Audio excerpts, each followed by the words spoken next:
Sveiki, aš esu Rasa, esu gydytoja, dirbu su naujaisiais. Kadangi čia yra tokia mišri mūsų auditorija tai medicininiam temam nekalbėsiu, bet norėčiau tiesiog priminti tokią svarbią žinią mums visiems, su kuo susidurim mes darbe.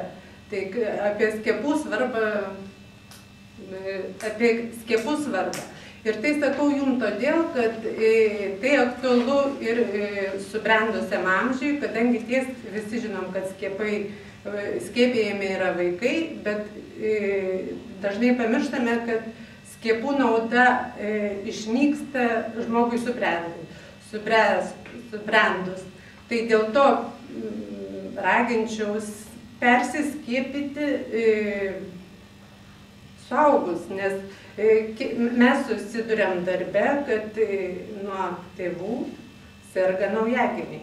Tai dėl to siūlyčiau skiepytis nuo tų ligų, kurios priklausytų ir suaugusiam. Ačiū.